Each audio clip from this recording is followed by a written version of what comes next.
Hello. So, have you ever applied for a job and you kept on waiting for the hiring team to call you for an interview but without luck? So, today I'm going to be telling you about simple tips that you can use to follow up your job application. So, after applying for that job of your dreams, that job of your choice, and you've not been called for the interview, I will advise that you wait at least for 2 weeks before contacting the hiring team. So in these 2 weeks, it is expected that every hiring team have been able to process every application that has been submitted to them. So in these 2 weeks, when they are called, they are able to give concrete information on the progress of the applications or whatever steps they are into at that specific time. So I advise that you give them at least 2 weeks before contacting them. Maybe they might have seen your application or they might not have seen your application, or in that 2 weeks maybe you might even be called for the interview. So always give them 2 weeks gap after your application before calling them or giving them your asking them your questions or whatever you want to ask.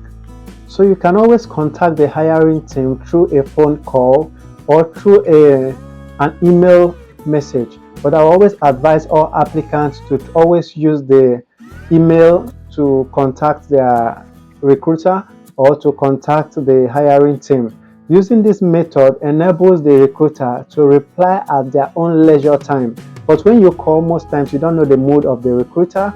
You don't know whether he's in a meeting or thereabout. He might just snub your call and you feel so bad to call the next time. So dropping a message on their email enables you to give a first-hand information to them, so they can always check their mail and give you a reply at any time. So I always advise all applicants to use the email to contact the recruiter instead of using phone call. And when contacting your recruiter or when contacting a particular recruiter, I always advise that you get directly to the hiring manager rather than forwarding your inquiries to the hiring team, because when you get directly to the hiring manager, you're able to get the first-hand information on the progress of things, because the hiring manager is the one who decides who comes in, who is employed, and who is fit enough for the job. So always contact the hiring manager rather than contacting the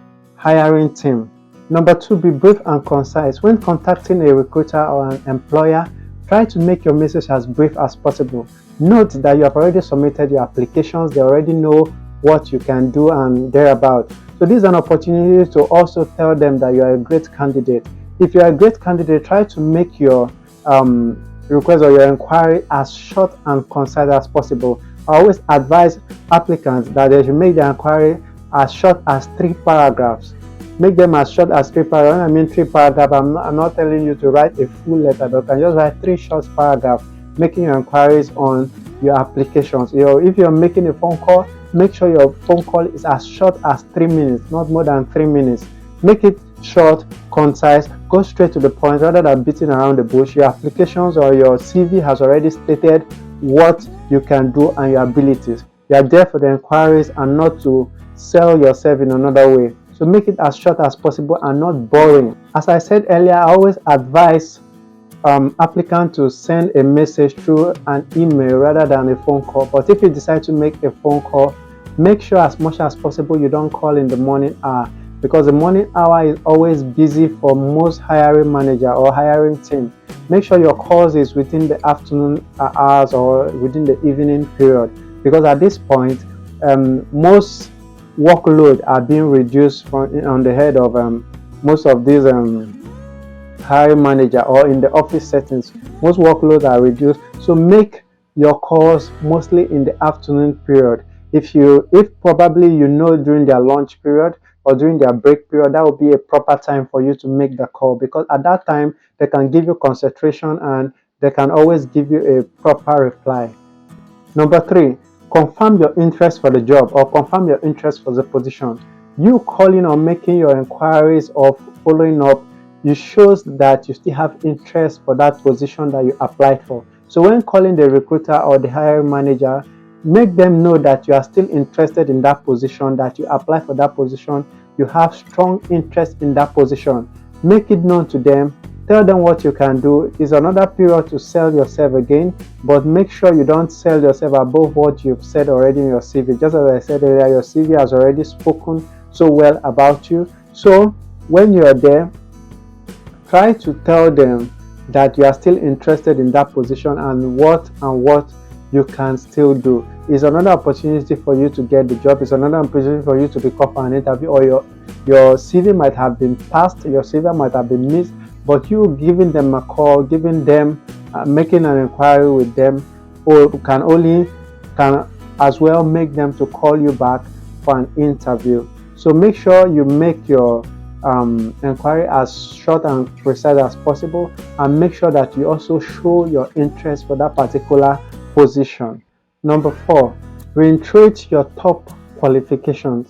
When I say reiterate your top qualifications, I mean that try to tell the recruiter about your qualification that is specific about the job, telling them that for this position that is being applied for, I have such qualification that beats the application or that beats the job role. Try to tell them that you are the best candidate for the job by telling them the qualifications you have that fit in properly with the job. That's another way you can sell yourself, because at this point in time, some people might have been called for interview, you might have missed the interview, but this is a proper time for you to have another chance to be called for an interview. Let me tell you something. The fact that other people have been called for an interview don't mean that somebody has been picked for the position. It's another opportunity for you to sell yourself, to be called for an interview, to prove yourself that you are the right person for the position. The fact that many CV was passed does not mean that those CV that were passed were not totally good. It might just mean that a CV was misplaced, or they got tired of selecting CVs. I tell people many times, when an application is being announced or is being advertised, we have thousands of CVs that are being submitted. Most times the recruiter just scan out of 1,000, it can scan and pick 100 out of them. The fact that the other 900 have been missed does not mean that there is no atom of genuineness in them. It might just mean that he got tired or thereabout. Let him just try the first 100 that he has chosen. So this is another opportunity for you to make your CV to be picked from the one that have been missed. That's if it has been missed. So it's another opportunity for you to tell your recruiter or the recruiter that you have such qualification that measures up with the job role that is being advertised. So lastly, which is number 5, express your gratitude. I tell people that gratitude is another way that can lift you to the top.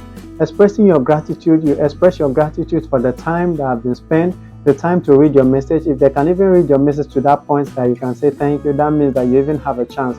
So express your gratitude for them to have picked your call, for them to have read your message, for them to have even given an opportunity to apply. You have to show gratitude by thanking them for their time. And you can also move a step further by telling them that you don't mind if an interview can be called for you to prove yourself.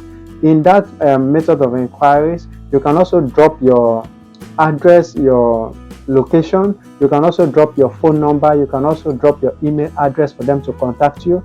Note, they might not have this opportunity again of downloading your CV, but this might be another chance for you to be called for an interview. But I tell people, whenever you are sending or you are doing a follow-up, you are making an inquiries, always make sure you follow a trailing mail from the mail that you have used to send your CV or you have used to apply for that job. Don't create another new column. That is if you have submitted your application through your email. Make sure you follow the trailing mail. When I mean trailing mail, make sure you reply to the mail that you have sent earlier.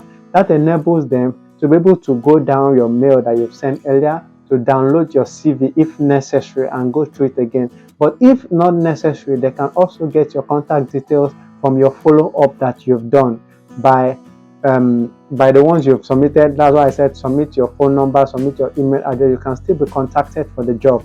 So I hope this message has helped you to not totally give up on your application. I always advise people, whenever you give an application and you've not been called for the interview, try and follow up. That might just be another chance for you. So I don't know if you like this video and you've been liking our videos, please do well to subscribe or follow us, and don't forget to drop your comment, drop your questions on the comment section, and always like this video and share so that your brother and your sister might get through with it. Thank you.